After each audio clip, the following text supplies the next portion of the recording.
गुड़े वज़ीर आज़म ऐं पाकिस्तान तहरीक इंसाफ़ जे चेयरमैन इमरान ख़ान हिकु भेरो ॿीहर बतौर वज़ीर आज़म बेवस हुअण जो एतराफ़ करे वरितो आहे। वकीलनि जी कन्वेंशन के वीडियो लिंक ख़िताब में इमरान ख़ान चयो त अॻूणो आर्मी चीफ जनरल क़मर जावेद बाजवा फ़ैसिलो कंदो हो त कंहिंखे जेल अंदरि ऐं कंहिंखे आज़ादु करणो आहे।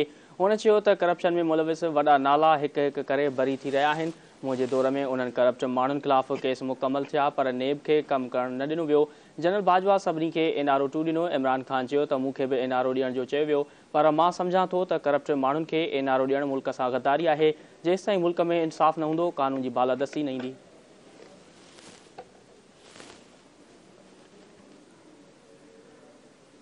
वज़ीर आज़म शहबाज शरीफ़ तहरीक इंसाफ़ ख़िलाफ़ जारहानी हिकमत अमली इख्तियार करण जी हिदायत करे छॾी आहे। वज़ीर आज़म शहबाज शरीफ़ जी सदारत हेठि हुकूमती बयान ते इजलास थियो जंहिं में वफ़ाक़ी वज़ीरनि ऐं ख़ासि मददगारनि शिरकत कई। इजलास में हुकूमती ऐं सियासी हिकमत अमली ते गौर वीचार कयो वियो।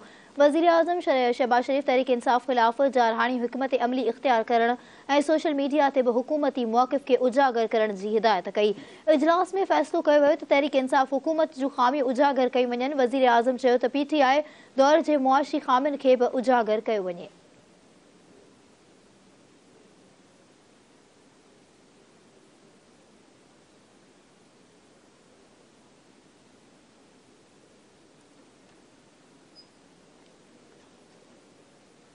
मुस्लिम लीग काफ ऐं PTI अॻुवाणनि विच में ताज़नि मुलाक़ातुनि जी अंदरूनी कहाणी साम्हूं अची वई आहे। ज़रियनि मूजिबि PTI ऐं काफ लीग मुस्तक़बिल में गॾिजी कमु करण जी रिथाबंदी में मसरूफ़ आहिनि। उन सिलसिले में मुनिस इलाही ऐं इमरान ख़ान जूं ताज़ियूं ॿ मुलाक़ातूं बि थियूं। ज़रियनि जो चवणु आहे त मुस्लिम लीग काफ पंहिंजे अलॻि सुञाणप बरक़रार रखंदे चूंड सियासत में PTI सां गॾु हलणु चाहे थी। मुस्लिम लीग काफ सीट एडजस्टमेंट चाहे थी ऐं ॿई पार्टियूं हिक ॿिए सां गॾु हलण लाइ तयारु आहिनि।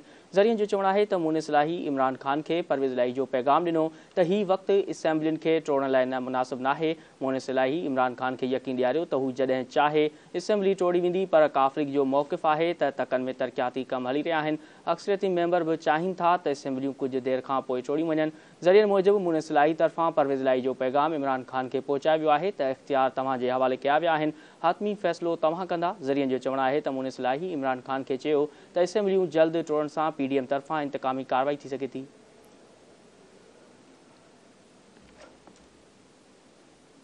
परॾेही वज़ीर बिलावल भुट्टो ज़रदारी रूस खां सस्तो तेल वठण जी तरदीद करे छॾी आहे। अमरीकी TV खे ॾिनल इंटरव्यू में परॾेही वज़ीर चयो त हू रूस खां रिआयती तेल वठण जी कोशिश न करे रहिया आहिनि। तेल बाबति बिलावल भुट्टो ज़रदारी जे इंकशाफ़ बाद हुकूमती वज़ीरनि बयाननि में वाज़ह तज़ाद साम्हूं अची वियो। कुझु ॾींहं अॻु रूस जे दौरे तां वापसी ते पेट्रोलियम वारी मुमलिकती वज़ीर मुसद्दिक़ मलिक चयो हो त रूस पाकिस्तान खे सस्ते अघ ते ख़ाम तेल फ़राहम कंदो। बिलावल भुट्टो ज़रदारी IMF खे बि चयो त हू पंहिंजी शर्तुनि ते नज़रसानी करे ऐं मईशत जी बहाली में मदद कई वञे।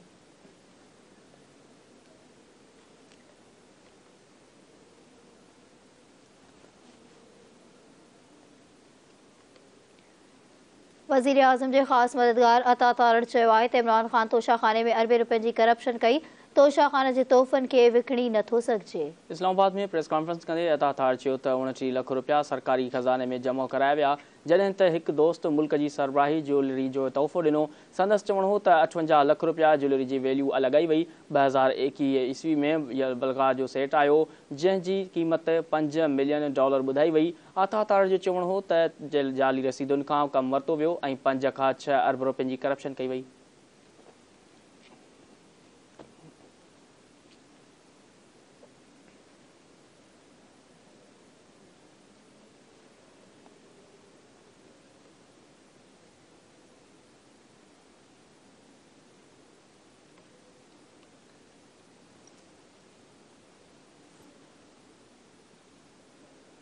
नौशहर फरोज़ में M6 मेगा करप्शन केस में गिरफ़्तार जवाबदारनि खे एंटी करप्शन अदालत में पेश कयो वियो। एंटी करप्शन अदालत गिरफ़्तार जवाबदारनि खे वधीक 4 ॾींहनि जे जिस्मानी रिमांड ते पुलिस हवाले करे छॾियो।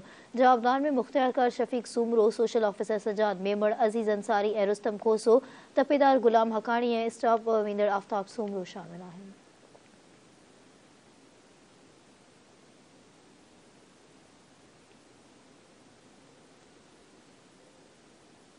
शहदाद कोट जे इलाइक़े झलमगज़ी भरिसां जवाबदार मुबैना कार इल्ज़ाम हेठि गोलियूं हणी औरत ऐं हिक मर्द खे क़तल करे छॾियो आहे। ॻोठ हथियारे में जवाबदार जी फायरिंग सबबि 25 वरनि जी शहर बानू ऐं 30 वरनि जो ख़ालिद माची मारिजी विया। इलाइक़े वासिन मूजिबि फायरिंग के वाक़े में मोहम्मद इसाक माछी ज़ख़्मी थियो, जंहिंखे तिबी इमदाद लाइ इस्पताल मुंतकिल कयो वियो। इलाइक़े वासिन मूजिबि वाक़े जो कारण इल्ज़ाम ॿुधायो पियो वञे, जॾहिं त अहिड़े वाक़े बाद इलाइक़े में छिकताइण वारो माहौल पैदा थी वियो।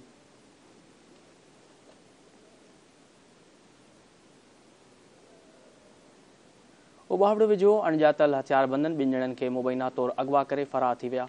हथियारबंदन ॻोठ लांघो वासी सफ़दर हुसैन मलिक ऐं सदस्य भाइटे फयाज़ हुसैन मलिक खे अगवा करे फरार थी विया। मुख़बिरनि जे वारसनि जो चवणु आहे त राति देर सां सफ़दर हुसैन ऐं फयाज़ हुसैन डहरकी मां शादीअ खां वापसि अची रहिया हुआ त रस्ते मां अगवा कयो वियो। हुननि शक ज़ाहिर कंदे चयो आहे त 2 ॼणनि खे अगवा कयो वियो आहे।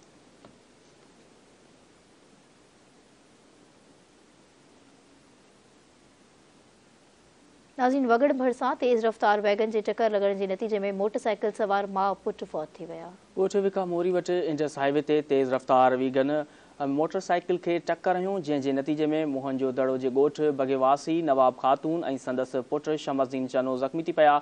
ज़ख़्मी माउ ऐं पुट खे मोटरवे पुलिस अहलकारनि खणाए लाड़काणे जी चांडका अस्पताल पहुचायो, जिते हू ज़ख़्म जी सट न सहंदे दम धणी हवाले करे छॾियो। शमसदीन चनो ॻोठ विका मोरी में महिमान थी आयो, जेको माउ समेत हादसे जो शिकार थी वियो। पोइ माउ पुट जा लाश घर पहुचाया विया त घर अंदरि कोहराम मची वियो।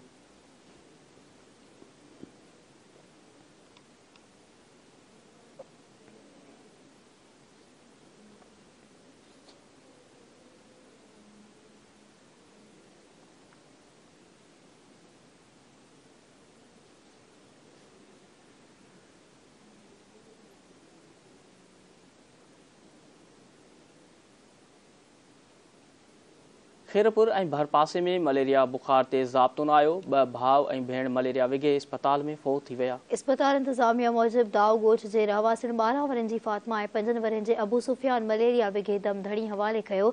इलाइक़े वासिन जो चवणु आहे त संदन इलाइक़े में मलेरिया वबा पखिड़िजी रही आहे, जंहिं सबबि इंसानी जानियूं ज़ाया थी रहियूं आहिनि। हुन सिहत खाते जे आला इख़्तियारनि खां मुतालबो कयो आहे त ॼाणायल इलाइक़े में मलेरिया वबा ते ज़ाब्तो आणे रहवासिन खे मुतासिर थियण खां बचायो वञे।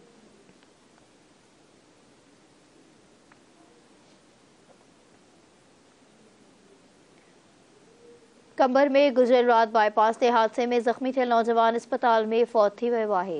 बिरोही पाड़े जो रहवासी सजाद बिरोही ज़ख़्मी हालत में इस्पताल में दाख़िल हो, जिथे अॼु ज़ख़्मनि जी सट न सहंदे दम धणी हवाले करे छॾियो। फ़ौती नौजवान जी माउ ॿुधायो त खेसि हिकु ई पुटु हो, जेको रोड हादसे सबबि फ़ौत थी वियो आहे।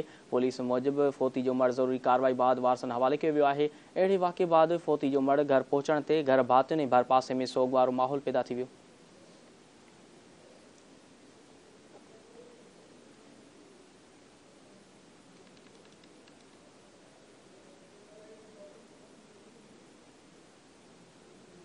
मटियारी भरिसां कचे में क़तल थियल नौजवान जे वारसनि पारां क़ौमी शाहराह ते लाश रखी धरणो हयो वियो आहे। एहतजाज कंदड़नि जो चवणु हो त खिबराणी थाणे जी हद में ज़मीन तकरार तां मोहम्मद सालिह बबर खे गोलियूं हणी क़तल कयो वियो।